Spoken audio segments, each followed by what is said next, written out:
I met in jail are really awesome people. They are not defined by that one act. They're just people who made a mistake, who went down a wrong path. And my position, my view, is that everybody deserves an opportunity to change, period.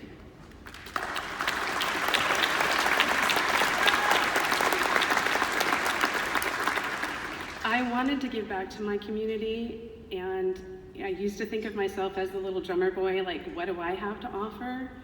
And my passion since I was very small has been art. And I thought, well, I can teach people art. I can teach people what I love to do. And my friend Gina is the one who put it in my ear years ago and said, you should teach art to the incarcerated. And at the time, I wasn't there. But over time, I thought about it and I was like, I'm gonna try it. And I'm gonna tell you, the first time I stepped into a jail, I was in a room, locked in a room with 25 men that I didn't know. And I was terrified. When the door closed behind me and the guards were on the outside of the door, I was scared to death. But my very first student walked in. His name was Robert, and he was the one who dubbed me Miss Kelly, and I became Miss Kelly from then on. And he was so excited that this class was happening. And he could not draw. And he self-proclaimed, he said, the best you're gonna get out of me are stick figures.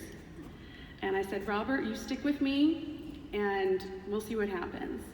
He was with me for 1.5 years, and over that time, not only did he learn to draw, he learned to draw photorealistic, gorgeous drawings.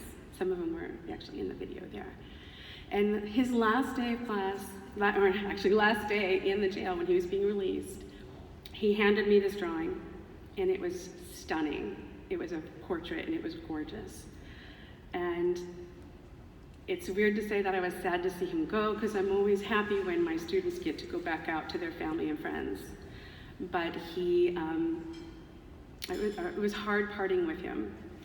And I said to him, I said, Robert, do you remember that first day when you told me the best I would get out of you are stick figures? And he broke down in tears. And he said, I gotta tell you, and you should know that Robert's like in his 60s, mid-60s. And he said, I was arrested.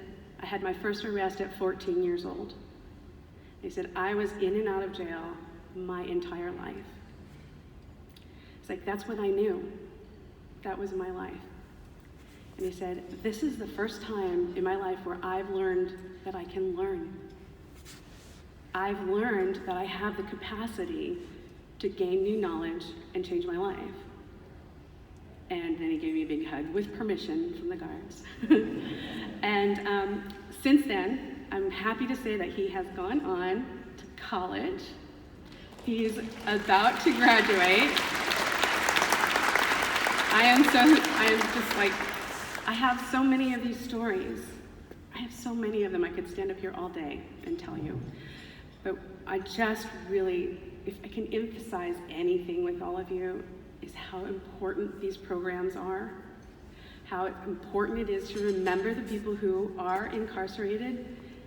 They're not your enemies. They're just people's family. They're people, and they deserve our time and attention. And I am exceedingly grateful to amazing people like Sheriff Stacy Kincaid, who is a huge advocate of these rehabilitative programs within her jail. And she's a huge art and craft supporter, and she's a fantastic artist herself. And without her running these programs, none of this would have been possible. I have easily taught 400 plus students over the years by myself. I'm the sole program. And I can't do these things without the support of programs like this and groups that care.